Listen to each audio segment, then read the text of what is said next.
नमस्कार दोस्तों, मेरा नाम सुमित कुमार जैन है और स्टडी ट्रिक में आप सभी का स्वागत करता हूं। आज हम एनसीईआरटी के से संबंधित महत्वपूर्ण तथ्यों को जानेंगे।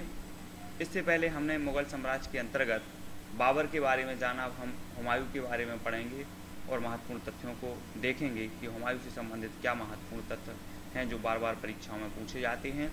तो दोस्तों, आपसे निवेदन है कि आप हमारे चैनल को सब्सक्राइब जरूर करें, जिससे कि हमारे जो वीडियोज़ हैं वो आप तक लगातार पहुंचते रहें।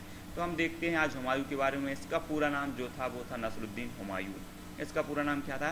नसरुद्दीन हुमायूं। और यह बाबर का पुत्र था।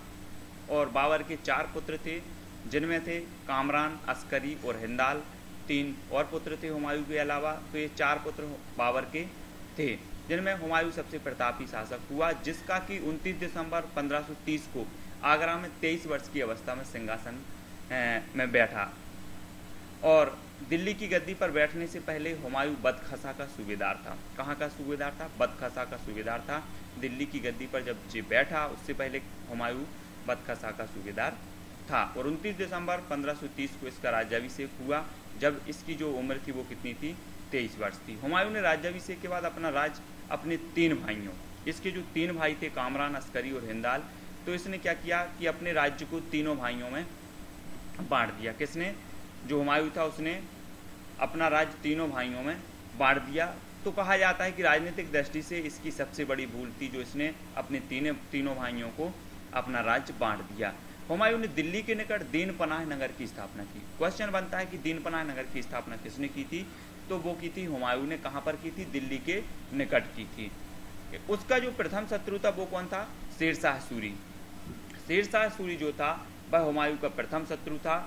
और शेरशाह बाबर की सेना में तोपची था साहब। जो शेरशाह था वह बाबर की सेना में था। और जब बाबर की मृत्यु हो गई तो उसने अपना अलग साम्राज्य स्थापित किया और बाद में वह हुमायूं का सबसे बड़ा शत्रु बना। और उसी ने जब हुमायूं को हराया तो हुमायूं विवश होकर भारत छोड़कर हुमायूं को जाना पड़ा। और जब हुमायूं फिर से जब सुदृढ़ होकर 1955 में भारत आया तो उसने अपनी जो है एक राज्य स्थापित किया।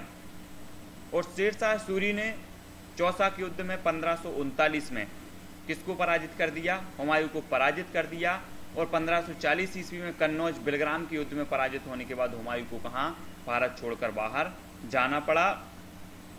इस आधार पर हुमायूं का शासनकाल 2 चरणों में विभक्त किया जा सकता है। हुमायूं जो था इसका शासनकाल 2 चरणों में विभक्त किया जाता है। प्रथम तो 1530 से 1540, 1530 से 1540 इसका प्रथम शासनकाल माना जाता है। और द्वितीय 1555 से 1556, क्योंकि हुमायूं जो है 1555 में फिर से भारत वापस आया था और एक जो है स्वतंत्र राज्य की स्थापना इसने की थी।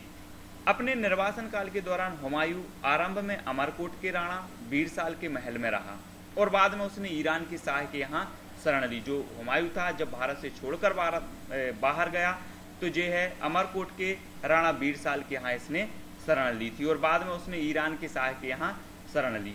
और 1555 ईस्वी में ईरान के शाह तथा बैरम खां की मदद से उसने पुनः दिल्ली की सत्ता हासिल कर ली। तो द्वितीय चरण के अंतर्गत जब इसने 1555 में एक स्वतंत्र राज्य की स्थापना की तो यहाँ से इसका द्वितीय चरण जो है इसके शासनकाल का प्रारंभ होता है। नेक्स्ट देखें कि 1556 ईस्वी में दिल्ली में शेर मंडल नामक जो पुस्तकालय था 1556 में, उसकी सीढ़ियों से गिरने के कारण हुमायूं को क्या हो गई? मृत्यु हो गई। कब हो गई? 1556 ईस्वी में शेर मंडल नामक पुस्तकालय से की सीढ़ियों से हुमायूं गिरा और उसकी मृत्यु हो गई। हुमायूं द्वारा लड़े गए 4 प्रमुख जो युद्ध थे वो थे दोहरिया का युद्ध 1531, चौसा का युद्ध 1539, बिलग्राम का युद्ध 1540 और सरहिंद का युद्ध 1555। तो इस प्रकार से जो 4 प्रमुख युद्ध थे वो इस प्रकार से थे। और हुमायूं जो था वह ज्योतिष में विश्वास करता था। हुमायूं का विश्वास करता था? ज्योतिष में विश्वास करता था। और सप्ताह के 7 दिनों में वह अलग अलग रंग के कपड़े पहनता था, क्योंकि वह क्या करता था? ज्योतिष में विश्वास करता था। और हाजी बेगम ने दिल्ली में हुमायूं का मकबरा बनाया था। क्वेश्चन बनता है कि हुमायूं का मकबरा दिल्ली में किसने बनवाया था?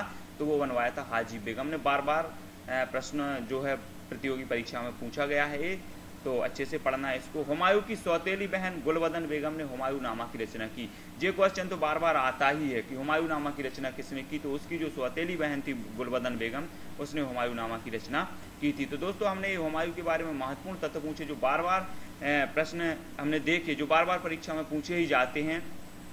और जो है 5वीं 8वीं 9वीं 10वीं वाली जो पुस्तकों एनसीईआरटी की जो पुस्तकें होती हैं, उनसे हमने महत्वपूर्ण तथ्य जो है एकत्रित किए हैं, और आगे भी इसी तरह से हम करते रहें तो आपका प्रोत्साहन लगातार हमें मिलता रहेगा, ऐसी हमें उम्मीद है। इससे पहले और हम आपको बता देना चाहते कि हमारे जो चैनल है उसको आप सब्सक्राइब कर लें, ताकि जो हमारे जो वीडियोज़ हैं वो आप तक लगातार पहुँचते रहें।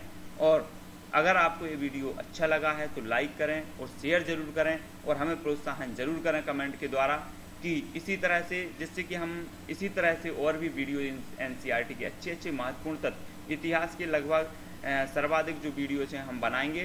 तो आपने अभी तक सब्सक्राइब कर लिया होगा, और जिन्होंने नहीं किया है वो सब्सक्राइब कर लें। जय हिंद।